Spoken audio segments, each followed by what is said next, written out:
seorang pemimpin besar lah. Pak Prabowo tanya menteri-menteri, Bapak Menteri bagaimana keadaannya pagi ini? Ya, harusnya begitu. Rakyat-rakyat saya bagaimana keadaannya hari ini? Joget terus ya, rakyatnya mendengar joget terus. Iya, masya Allah. Ya, la haula wala quwwata illa billah. Mudah-mudahan kita diberikan pemimpin yang baik. Kalau kurang baik, mudah-mudahan diperbaiki oleh Allah Subhanahu wa Ta'ala. Memang rakyat Indonesia ini kudu sabar, ya, kudu sabar menghadapi pemimpin-pemimpin kita. Ya, kata Mahfud MD kan begitu. Kalau kekayaan tambah saja, satu tambah saja bisa dikelola sendiri dengan baik, maka satu bulan itu masyarakat Indonesia dapat 10 juta kok, nggak kerja. Kenapa ya? Coba itu. Siapa yang bisa jadi pemimpin begitu ya? Ya, siapa ya? Anak-anak kita bisa nggak? Dan sekarang itu masya Allah, namanya korupsi itu udah mendarah daging dan yang susah. Ntar lagi pemilihan lurah, ya, mesti banyak gejolak. Di Karawang juga tahun ini ya? Belum. Tahun ini sama. Kalau daerah Bekasi sudah ramai. Pasang banner di mana-mana. Bulan 9 September ya. Bekasi sudah ramai. Ya, masya Allah. Itu pemimpin hebat Rasulullah SAW. Keluar dari rumah bertanya kepada para sahabat, bagaimana kalian keadaannya pagi hari ini? Masya Allah. Pemimpin besar, pemimpin revolusi, ya, pemimpin yang umatnya sekarang hampir 2 miliar. Itu keluar rumah cuma tanya, kaifa asbahtum, bagaimana keadaan kalian pagi hari ini? Kalau kita jadi pemimpin dimanapun, skala apapun, harus memiliki sifat yang humble terhadap Allah. Nih, ibu-ibu, bapak-bapak yang dirahmati Allah. Kalau kita punya pimpinan yang baik, di apapun perusahaan atau apapun, kemudian dia menjamin kebutuhan kita, kemudian sikap dia baik terhadap kita, kira-kira kalau kita disuruh apapun mau gak? Pasti mau. Loyalitas pasti tinggi.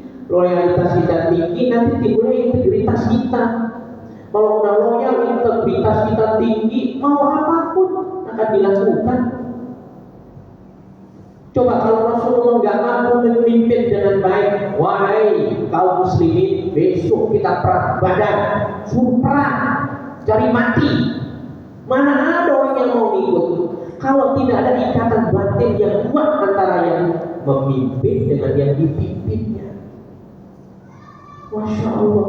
Begitu digerakkan kata Allah, udinal ladina yuqataluna bi annahum zulimu. Telah diizinkan hari ini terhadap orang-orang yang diperangi karena mereka dizolimi untuk melawan. Itu pertama kali ayat yang menyebabkan Rasulullah dan para sahabat itu mulai menyusun satu kekuatan untuk melawan kezoliman. Tapi ini dilakukan perdadarannya, perpeloncoannya ini selama 10 tahun lebih. Rasulullah itu menggembleng akidah. Umat Islam ketika di Mekah, biar kuat, sekuat gunung, diterpa apapun, enggak geser sedikit apapun, itu puluhan tahun. Maka ketika ada perintah dari Allah, sekarang boleh kalian melawan karena kalian dizolimi, kalian diusir, kalian tinggalkan tanah kelahiran kalian, kalian tinggalkan harta benda kalian, kalian tinggalkan orang yang kalian sayangi. Sekarang boleh mereka kaum kafir Quraisy menzolimi kalian, dirampas dagangan dari Syam. Sekarang lawan mereka karena mereka melakukan kezoliman.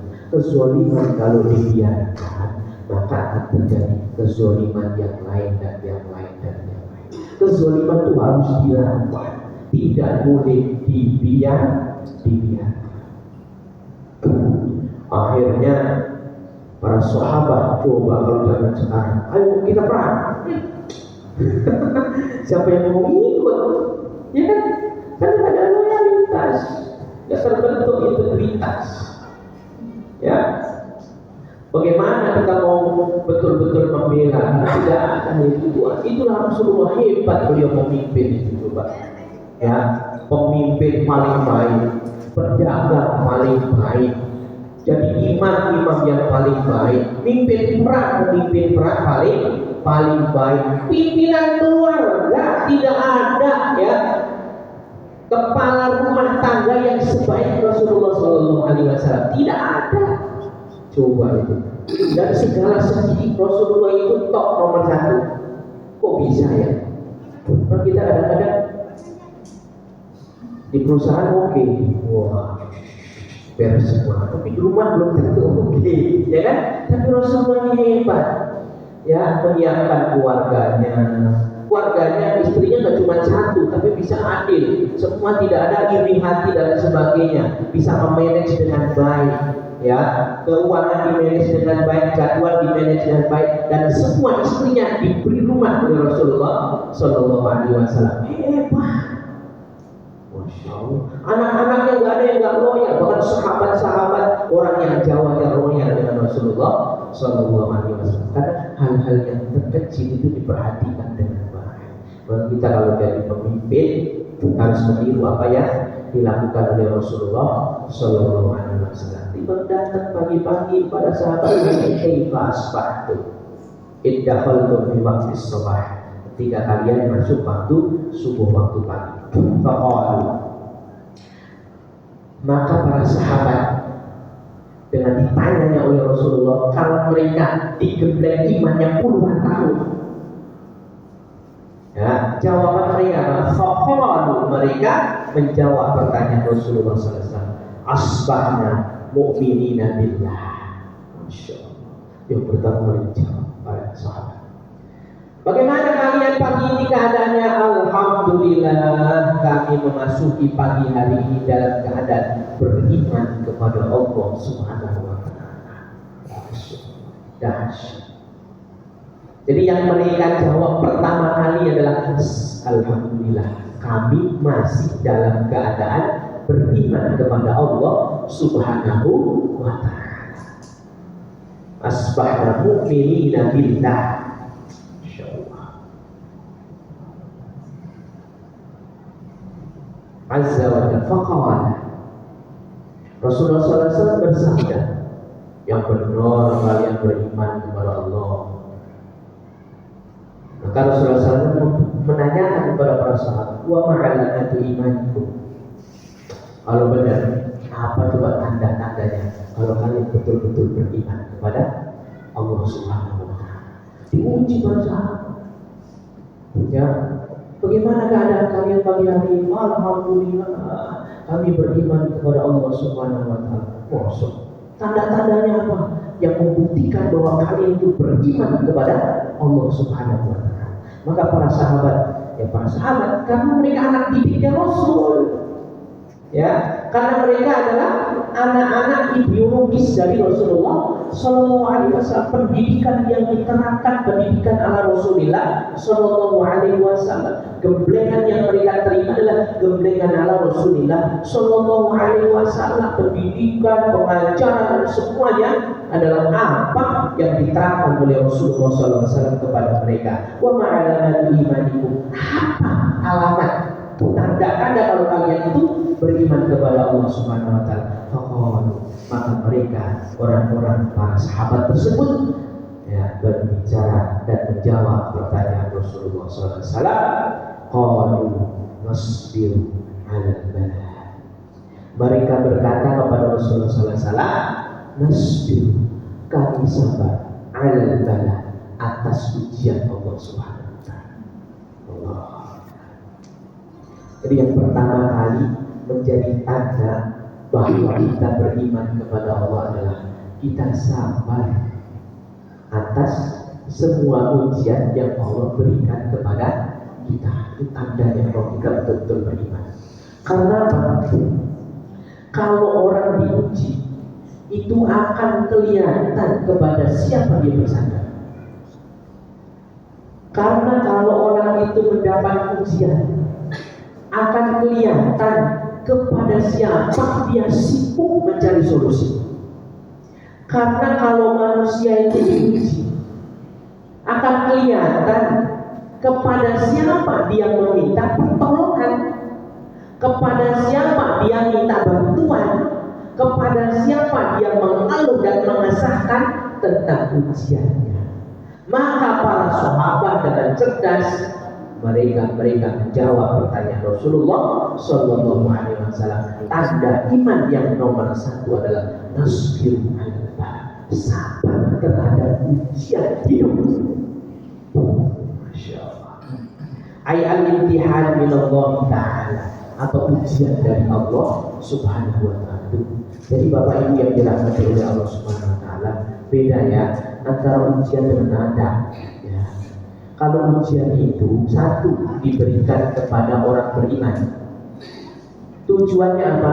Dua, dengan tujuan satu. Kadang-kadang kan kita suka lalai, kadang-kadang kan kita suka menomor dua, nomor tiga, nomor empatkan Allah. Kadang-kadang kan itu kita suka mencari solusi, di mana solusi itu adalah jauh dari Allah. Maka Allah yang pertama ingin kita kembali kepada Allah dengan ujian. Ya. Dhahara al-fasadu fil barri wal bahri bima kasabat aydin nas liqaw ba'dalladzi 'amilu la'allahum yarji'un. Telah tampak kerusakan di bumi dan di langit, itu semuanya disebabkan karena tangan manusia. Liyudi bahwa ba'dalladzi 'amilu, agar mereka merasakan akibat dari apa yang mereka perbuat, la'allahum yarji'un, agar mereka kembali menyembah Allah Subhanahu wa Ta'ala. Orang itu baru kalau nggak pernah diuji, kadang-kadang jauh dari Allah. Karena sudah jauh, enak terus, kadang-kadang dia lupa, terlena. Maka Allah pengen balik tuh. Maka kita ada ujiannya. Apa itu ujiannya? Banyak ujian kehidupan. Bisyai minal khawfi wal ju' wa nafsi minal amwali wal anfusi wa thamarat. Ya kan? Kekurangan dari harta, kekurangan dari jiwa, kekurangan dari macam-macam ujiannya. Ada yang diuji dengan pernikahan, ada yang diuji dengan orang tua, ada yang diuji dengan saudara, ada yang diuji dengan penyakit, ada yang diuji dengan atasan, ada yang diuji dengan bawahan, ada yang diuji dengan tidak punya anak, ada yang diuji dengan anak yang buader. Ya Allah, untung saya nggak punya anak ya. Oh, aku punya anak buader banget. Ada yang diuji, ya. Ada yang diuji dengan istri, ya. Ada yang diuji dengan suami, ada yang diuji dengan tetangga, ada banyak sekali ujian yang Allah Subhanahu wa Ta'ala berikan kepada kita. Tidak lain dan tidak bukan, ujian itu adalah untuk kita bagaimana memanage hati kita, agar hati kita menjadi qalbun salim, hati yang selamat. Memang susah memanage hati, memang susah, ya, Masya Allah. Apalagi ujiannya udah orang yang memfitnah kita, ujiannya udah orang yang menzolimi kita, ujiannya udah orang yang merendahkan kita, ujiannya orang yang menyebar fitnah kemana-mana, menyebar keburukan kita. Itu ujian yang berat memang. Ya kalau nggak kuat-kuat, ya manusia akan melawan itu, ya, dan lain sebagainya.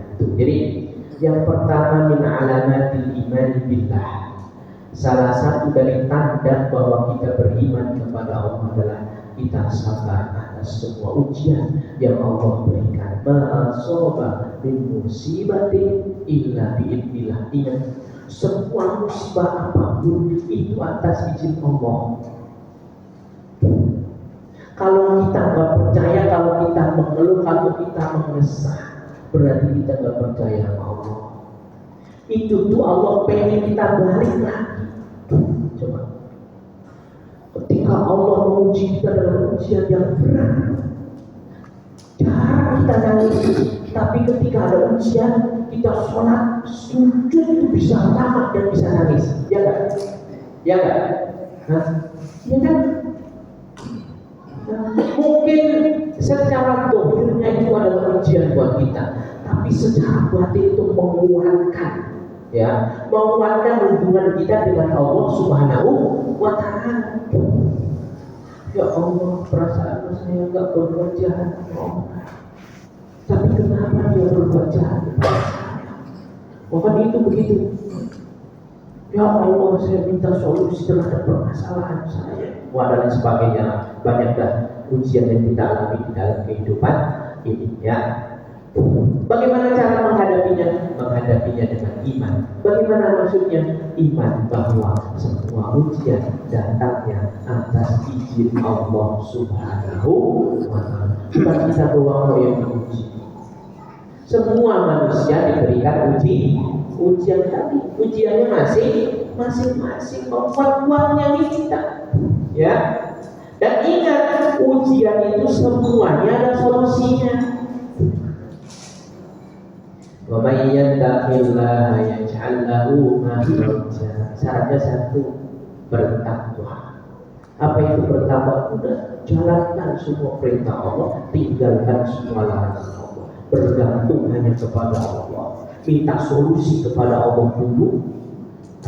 Nanti akan ditunjukkan oleh Allah Subhanahu wa Ta'ala sebaik-baiknya solusi terhadap urusan atau masalah ujian kita di dunia yang kita hadapi. Insya Allah, kalau sudah Allah yang memilihkan solusinya, itu adalah solusi yang paling tepat untuk kita. Pak Ustaz, belum ada solusi. Kan Allah kasih ajaran. Kalau kamu belum ada solusi, sholat hajat. Saya punya hajat, ya Allah. Ya kan? Wasta'inu bis-sabri was-shalah. Sabar dulu dan sholat. Hajat warokat. Saya punya masalah ini, ya Allah. Saya minta solusi sholat hajat. Ya Allah, saya punya masalah ini dengan ini. Bagaimana saya harus memilihnya? Ada syariatnya, sholat istikharah. Semua disandarkan kepada Allah Subhanahu wa Ta'ala. Maka syarat yang pertama untuk mendapatkan pertolongan dari Allah langsung, ya, pertolongan dari Allah langsung itu wa may yattaqillaha yaj'al lahu makhraja. Yang kedua, wa yarzuqhu min haitsu la yahtasib. Allah akan memberikan rezeki dari arah yang tidak disangka-sangka. Ini orang menyebutnya ayat 1000 dinar, ya. Wa may yattaqillaha yaj'al lahu makhrajan wa yarzuqhu min haitsu la yahtasib wa may yatawakkal 'ala Allahi fa huwa hasbuh. Siapa orang yang bertawakal kepada Allah, mentok sudah nggak ada solusi, ya. Saya sudah minta bantuan ke sono kemari, enggak. Saya sudah mau minjem ke sono kemari, enggak ada yang ngasih. Saya minta, saya bertawakal kepada Engkau. Sholat 2 rakaat saya tawakal, semua saya serahkan. Wa ufawwidu amri ila Allah. Saya serahkan semua urusan saya kepada Allah. Terserah Engkau bagaimana. Wa may yatawakkal 'ala Allah fa huwa hasbuh. Siapa orang yang bertawakal kepada Allah, maka Allah akan mencukupkan semua kebutuhan dunia dan akhirat. Innallaha balighu amrihi. Sesungguhnya Allah akan menyampaikan semua urusan-urusan. Allah telah menjadikan kepada segala sesuatu itu kadarnya masing-masing. Gak bisa kita berkeinginan menjadi anak Prabowo, gak bisa. Itu bukan kadar kita. Gak bisa kita mau jadi anaknya Joko Widodo. Anak Joko Widodo istrinya udah bisa hamil lagi. Ya kan, udah gak bisa, ya. Karena segala sesuatu memiliki kadarnya masing-masing. Ada yang Allah ciptakan setiap hari, itu kadarnya segitu. Ada yang setiap hari diciptakan sapi, ya kadarnya begitu. Kita juga manusia, kadarnya masing-masing. Maka kewajiban kita kepada Allah Subhanahu wa Ta'ala yang pertama adalah sabar, beriman kepada Allah, ya, sambil mencari solusi terhadap apapun apapun permasalahan dan ujian yang Allah berikan kepada kita, terus bertawakal kepada Allah Subhanahu wa Ta'ala. Insyaallah akan ada solusi dari Allah Subhanahu wa Ta'ala. Dan kalau sudah Allah yang berikan solusi itu, itulah solusi yang paling tepat ya, untuk kebaikan dunia kita dan untuk kebaikan akhirat kita. Maka Bapak Ibu yang dirahmati oleh Allah Subhanahu wa Ta'ala, kita ini ngaji ya. Ngaji itu adalah salah satu toriko. Toriko itu tori itu jalan apa itu? Kalau mungkin orang-orang mempunyai toriko zikir, naksabandiyah, tijaniyah, apa toriko, tapi toriko kita adalah ngaji. Ya. Beda antara ngaji dan tabligh. Kalau tabligh kita bisa nyari ustaz kiai yang bisa melucu, yang bisa ini beres, kenal sekali beres, ketawa-ketawa beres selesai. Tapi kalau ngaji, ini ajaran yang kita bawa sampai mati. Jadi nggak boleh main-main. Ini adalah pelajaran yang akan kita bawa sampai mati, bahkan setelah mati. Ini yang akan menjadi panutan hidup kita. Ini yang akan menjadi titihan kita menuju masa depan yang bahagia. Iya, kita sedang bertoriko. Toriko itu kan kita ketemu hampir setiap bulan. Kadang-kadang sebulan 2 kali, 3 kali. Biar ada apa? Ada alakoh batinnya. Ada apa? Ada hubungan secara batin. Maka saya tidak menganggap saya guru dan bapak-bapak murid, bukan, ibu-ibu murid, bukan, tapi kita belajar bersama-sama. Ya karena saya yang bisa baca bukunya dan saya yang di depan itu ya. Karena saya bisa baca bukunya, karena saya yang bisa yang ngajinya itu yang bisa hati, maka saya yang di depan. Sebenarnya kita belajar bersama, kita jalan bareng-bareng, meniti jalan menuju Allah Subhanahu wa Ta'ala. Maka ini bukan main-main, ini toriko kita. Toriko ta'lim wa ta'allum. Toriko kita adalah mengajar dan belajar. Dan disitulah kita akan musul sampai kepada Allah Subhanahu wa Ta'ala. Ini bukan main-main. Ya, maka bukan main-main. Ya. Nah, maka Bapak Ibu yang dirahmati oleh Allah Subhanahu wa Ta'ala, toriko bagaimana kita mencari solusi dalam kehidupan kita. Karena kadang-kadang ya begitulah manusia itu, sifat manusia itu bukan dari rahasia biasa. Ingat baik-baik, manusia itu punya sifat bawaan dari asal katanya aja pelupa. Karena dikasih ilmu, Masya Allah, ibadahnya oke. 3 hari udah ketemu yang lain-lain, udah luntur. Sekarang dikasih ilmu, Masya Allah, ibadahnya sampai Allahu Akbar, ingat Alhamdulillahi Rabbil Alamin. Ya Allah, segala puji bagi Allah Tuhan semesta. Saya gak ada apa-apanya. Bahkan pujian orang pun aslinya adalah milik Allah. Saya dititipin sama Allah. Saya dititipin apa? Dititipin ilmu, dititipin harta, dititipin kedudukan, dititipin anak, dititipin istri. Semua milik Allah. Sampai ke situ ketika sholat, sampai nangis menitikan air mata. Tapi kalau campur yang lain, udah 3 hari, 4 hari, seminggu, 2 minggu, luntur. Maka harus ada pengajian seperti ini. Untuk apa? Mengingatkan kembali kita kepada Allah Subhanahu wa Ta'ala, untuk bersama-sama. Manusia itu begitu, sama saya itu begitu. Jangan dikira Ustaz paling benar, paling suci, paling soleh. Sama, bareng-bareng. Orang sama-sama manusia, punya nafsu, punya amarah, punya bawaan sifat-sifat jelek yang harus dikalahkan bersama-sama. Yang pertama, kita sadari semua manusia dapat ujian dari Allah, dan kita diwajibkan untuk bersabar atas ujian yang Allah berikan kepada kita. Itu tandanya kita beriman kepada Allah. Bukan di sini tuh bukan disebutkan begini loh. Apa tanda kalian kalau kalian beriman kepada Allah? Saya sholat tahajud 20 rakaat. Bukan itu yang pertama disebutkan oleh para sahabat. Ya, saya bisa sholat 8 rakaat bukan itu, tapi yang pertama adalah sabar menerima atas apa yang Allah ujikan kepada kita. Masya Allah. La haula wa la quwwata illa billah. Ya memang karena manusia itu banyak mengeluh.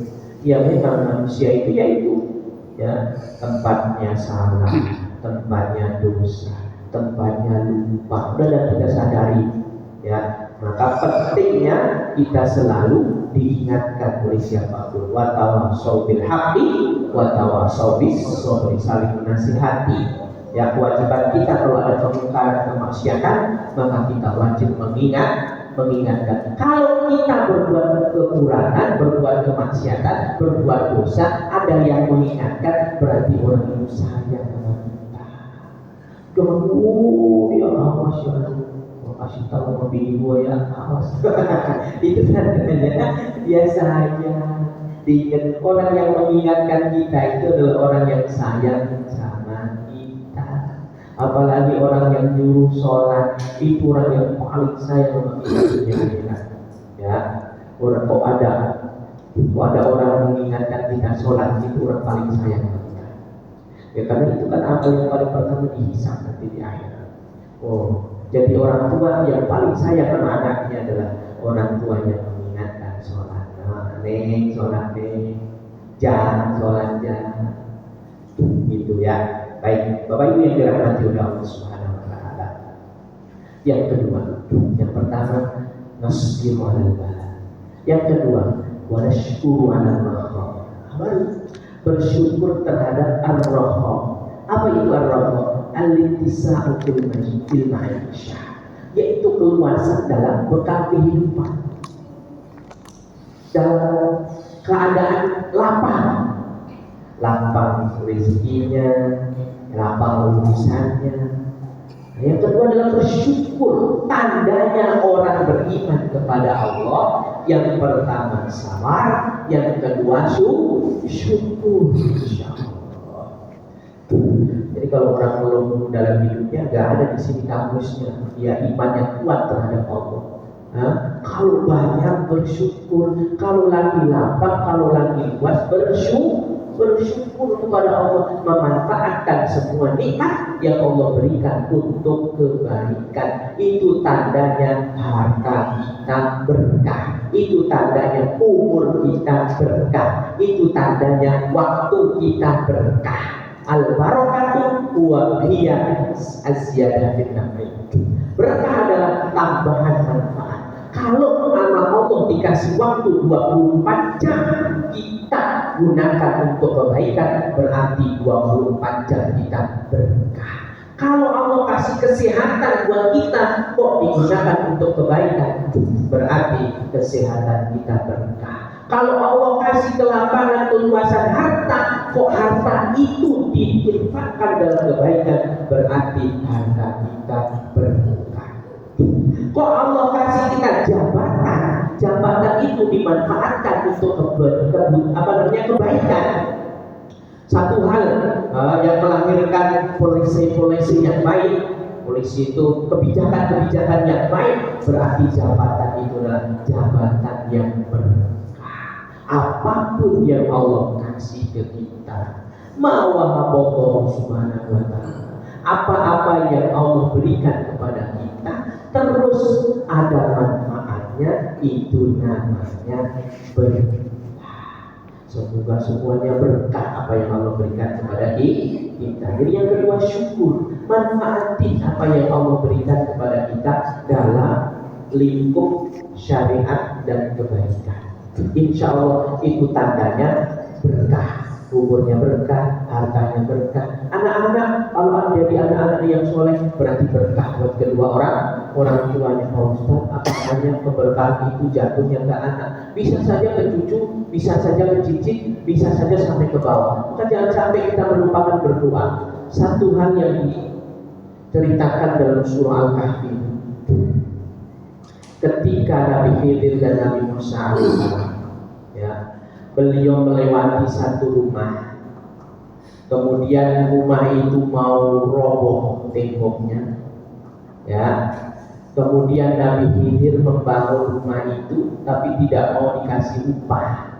Padahal waktu itu lagi butuh, karena perbekalan sudah habis. Kata Nabi Musa, ngapain kita capek-capek? Orang miskin kayak begini, dua anak yatimani fil madinati, wa kana tahtahu kanzun lahuma, wa kana abuhuma sholih. Ingat, set garis bawah. Ini dia punya rumah. Ini tinggalan dari puyut-puyut dia. Ini rumah udah jelek. Kalau nanti ini pagarnya roboh, di dalam rumah itu ternyata ada kanzul lahuma. Apa itu kanzul? Harta karun yang ditimbun di tanah. Kalau temboknya itu runtuh, nanti akan tersikap diambil orang banyak. Kenapa saya bantu dia?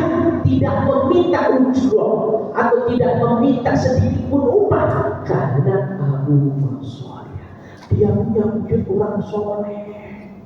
Jadi yang soleh wujudnya Bapak Ibu. Wujud ketujuh kalau dalam tafsir itu ditafsirkan wujud yang ketujuh itu yang soleh. Maka cara kita memandang hidup itu jangan sempit. Contoh, Pak Ustadz itu buru-buru kita mau umroh, buat sehari-hari kita mah alhamdulillah cukup doang.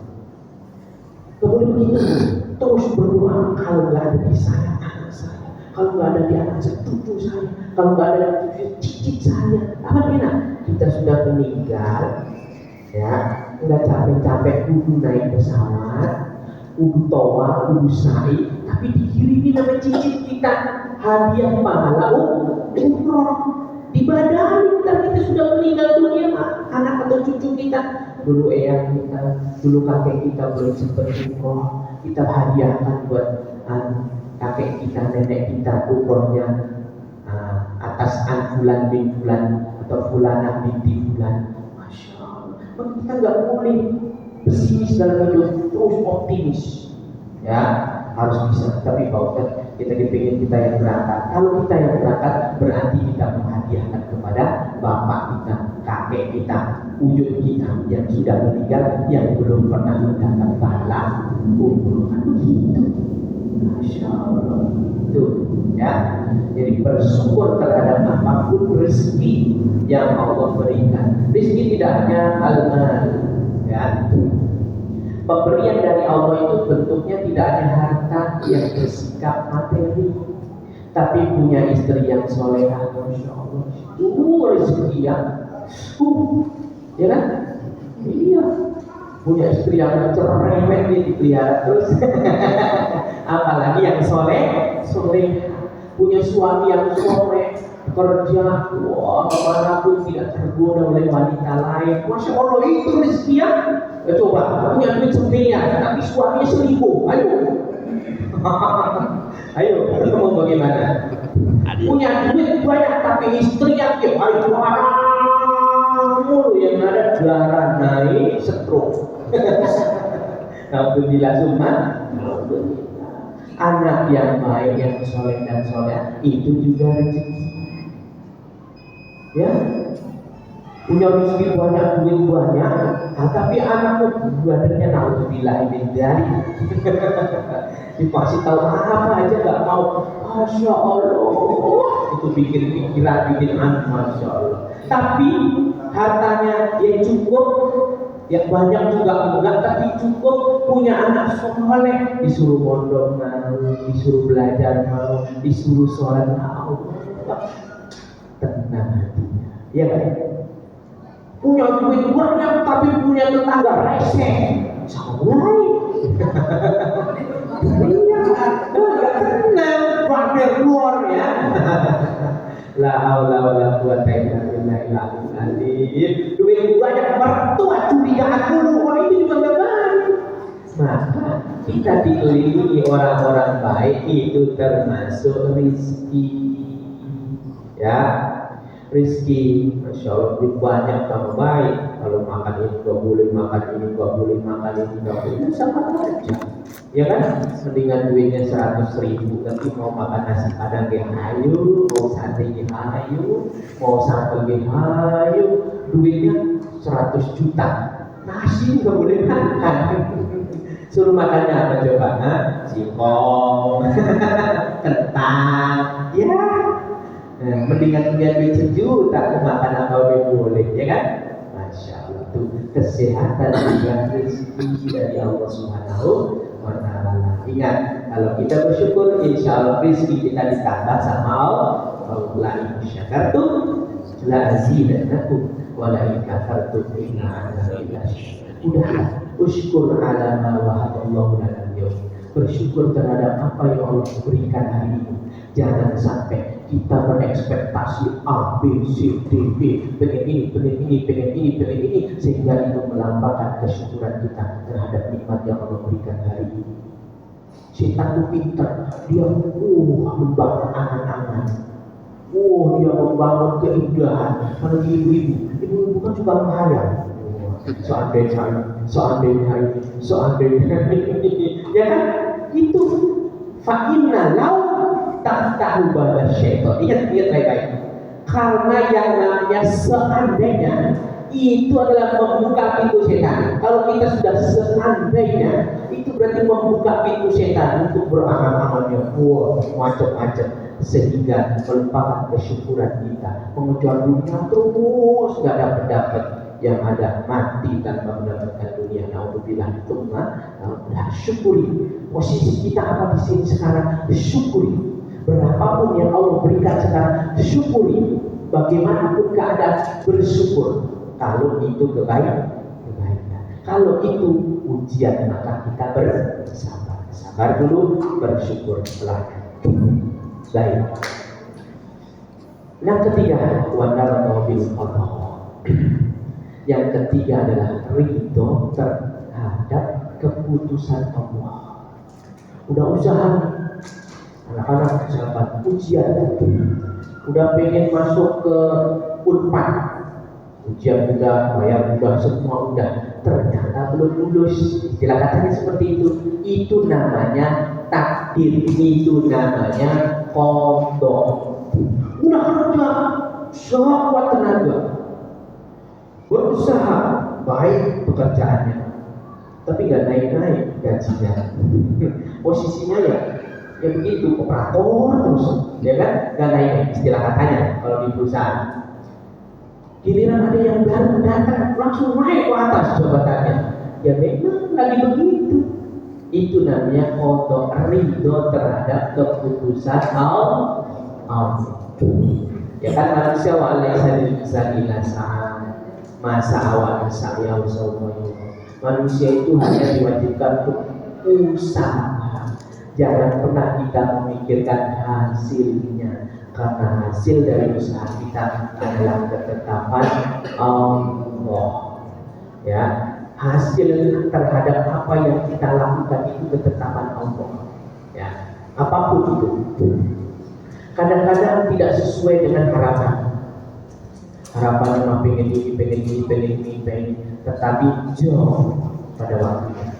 Tapi kadang-kadang kita nggak terlalu capek, nggak terlalu ini, dapat sesuatu yang itulah manusia itu tanda bahwa dia beriman. Yang ketiga adalah ar-ridho bil qada, menerima terhadap apapun qada yang Allah berikan.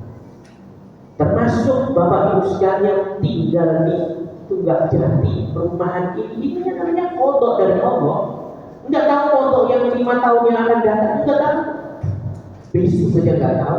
Setelah Isya saja kita enggak tahu apa yang menjadi keputusan Allah Subhanahu wa Ta'ala. Apa itu kodok? Kodok itu adalah segala sesuatu yang sudah diputuskan. Ini kami jalani. Kita harus ridho. Maka untuk membuka biar kita terus ridho, setiap pagi kita dianjurkan oleh Rasulullah SAW berdoa, raditu billahi rabban wa bil islami dinan wa bi Muhammadin nabiyyan wa rasulan. Apapun keputusan Allah, yang penting saya ridho Allah Tuhan saya, ridho Muhammad Nabi saya, ridho Islam sebagai agama saya. Cukup sudah. pagi 3 kali, sore 3 kali. Insya Allah hidup kita akan walismen, kalau kata orang India. Segala sesuatu akan baik-baik saja. Baik, Bapak Ibu yang dirahmati oleh Allah Subhanahu wa taala, ay al-hukm al-ilahi bi ahyani al-mawjudat dalam ma alaihi min al-ahwali bil azali ila al-abadi. Apapun yang terjadi, apapun keputusan Allah sekarang atau masa datang, itu namanya kodok. Dan salah satu tanda kita beriman adalah alladzina yu'minuna bil qadar khairihi wa syarrihi. Orang yang beriman terhadap apa yang telah dikadarkan ditentukan oleh Allah, baiknya maupun buruknya. Ya kan, kadang-kadang kita dapat kebaikan, kadang-kadang juga kita dapat keburukan. Itu manusia, orang roda berputar, kadang-kadang di atas, kadang-kadang di samping, kadang-kadang di bawah, naik lagi, di samping lagi, ke atas lagi. Orang itu begitu terus. Tidak ada yang menetap pada satu kedudukan, tidak ada yang menetap. Di dunia ini semuanya fana. Di dunia ini semuanya berganti. Di dunia ini tidak ada yang abadi kecuali perubahan. Terus berubah. Di dunia ini tidak ada yang menetap kecuali perubahan, itulah yang menetap, terus berubah. Nanti baru final destination-nya film. Final destination-nya adalah di surga. Kalau sudah di surga, itu ketetapan, tidak ada orang sedih, tidak ada orang ini, semua senang terus. Nah, disitulah baru final tujuan kita adalah di situ. Jangan jadikan dunia sebagai tujuan. Kalau dunia ini sebagai tujuan, kita capek, kita ngeluh, kita sakit hati, kita memprihatin, pikiran udah enjoy. Kalau kata orang itu enjoy the life. Ya, nikmati saja hidup ini. Ya, nikmati saja. Kalau kita lagi senang, alhamdulillah. Kalau kita lagi susah, bersabar sambil meminta solusi dari Allah Subhanahu wa taala. Apapun ketetapannya, itulah dari Allah Subhanahu wa taala. Ar-ridho bil qada. Itu salah satu ciri bahwa kita adalah beriman kepada Allah Subhanahu wa taala. Faqala alaihi salatu wassalam. Setelah para sahabat menjawab demikian, maka berkata Nabi Muhammad SAW, Assalamu antumul mu'minun. Keselamatan atas kalian, kalian betul-betul beriman dengan hak. Iman kalian betul-betul hak. Iman kalian betul-betul bisa dipertahankan dan dipertanggungjawabkan. Imanan mutabiqan lil waqi', iman yang betul-betul sesuai dengan kenyataan. Itu kata Rasulullah SAW. Wa rabbul Ka'bah, kemudian beliau berkosa atau beliau demi Ka'bah. Qala ba'dul 'arifin asabru thalathu maqamah. Ada sebagian orang arif mengatakan bahwa sabar itu ada 3 maqamnya. Yang pertama, sudah ini saya cepatkan saja. Yang pertama adalah salatu maqamat. Yang pertama sabar itu derajatnya adalah tarkus syakwa, meninggalkan syakwa, mengeluh. Jadi tingkatan pertama sabar itu tidak mengeluh. Tidak mengeluh di depan makhluk, tapi kalau mengeluh di depan Allah silakan. Ya, yang pertama. Wahya darajatut tabi'in, itulah darajat para tabi'in, orang-orang yang mengikuti. Yang kedua, warridho bil ma'dur. Yang kedua adalah ridho terhadap apapun ketentuan Allah. Sabar itu ya. Wahya darajatut zahidin, itulah derajat sabarnya orang-orang yang zuhud. Yang ketiga, wal mahabbatu lil ibtila. Kalau diuji sama Allah malah senang. Wahya darajatut siddiqin, dan itulah derajatnya para siddiqin, yang derajat siddiqin itu ya di surganya dengan para nabi, dengan para wali-wali Allah Subhanahu wa taala. Ma'alladzina an'amta 'alaihim minan nabiyyin wasiddiqin. Nabi, bahwa nabi itu siddiqin. Ya, orang-orang yang siddiq, mempercayai betul, imannya tidak bisa diganggu gugat lagi itu. As-siddiqin, ya, orang-orang yang masyhur. Baik. Wabil hadis ubudillah ala ridho fa inna tastati'ani bagus. Dalam sebuah hadis Rasulullah SAW bersabda, ubudillahi ala ridho, sembahlah Allah atas dasar kerelaan, keridhaan terhadap Allah Subhanahu wa taala. Fa illam tastati, kalau kita belum bisa ibadah karena ridho, karena ikhlas betul-betul ridho, faqis sabar, karena kita sabar untuk kalau sholat sabar meninggalkan kegiatan yang lain, kita arahkan kepada sholat. Sabar ini di rumah seharusnya ngobrol dan sebagainya, sabar makanya masuk ke masjid belajar. Sembahlah Allah yang pertama karena ridho. Kalau sudah ridho ini sudah nggak ada halangan apa-apa. Yang kedua, kalau belum bisa ridho, minimal sembahlah Allah karena sabar kita kepada Allah Subhanahu wa taala. Ala ma takrahu khairun katsirun, maka itu insya Allah akan menjadi kebaikan yang banyak untuk kita. Bapak Ibu yang dirahmati oleh Allah Subhanahu wa taala, itu kajian kita pada malam hari ini, 3 tanda bahwa seseorang itu betul-betul beriman kepada Allah Subhanahu wa taala. Yang pertama apa? Sabar terhadap apapun ujian yang Allah berikan kepada. Yang kedua apa? Syukur, mensyukuri apapun yang Allah berikan kepada kita dari kebaikan. Insya Allah dengan bersyukur akan ditambah iman kita oleh Allah Subhanahu wa taala. Yang ketiga, ridho, sabar, syukur, ridho. Tanamkan, ini amalan hati. Ini adalah amalan hati. Ini amalan hati.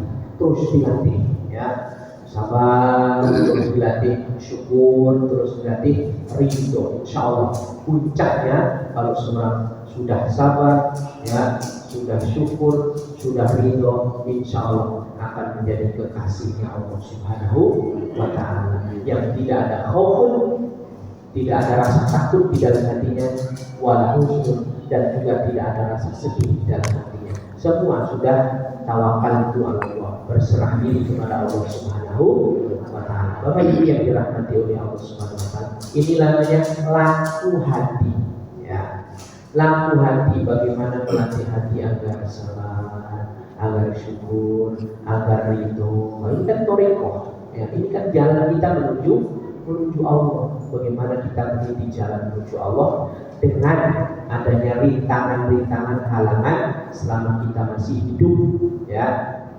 selama kita masih menjadi khalifah Allah di atas muka bumi ini, maka kita berwajib atau wajib bagi kita melaksanakan apa yang menjadi salah satu hal yang membuat kita mendapatkan predikat nilai tinggi, yaitu maqaman mahmudah, yaitu satu kedudukan yang dipuji, terpuji di hadapan manusia dan di hadapan Allah Subhanahu wa taala. Baik, itu saja yang kami sampaikan. Mudah-mudahan bisa menggugah semangat kita, mudah-mudahan bisa menjadikan hati kita hati orang-orang yang beriman, qalbun salim. Hati kita mudah-mudahan digerakkan oleh Allah untuk bisa mendekati taqarrub ila Allah Subhanahu wa taala. Amin ya rabbal alamin. Kita tutup dengan kafaratul majlis. Subhanallah wa bihamdika, asyhadu an la ilaha illa anta, astaghfiruka wa atubu ilaik. Assalamualaikum warahmatullahi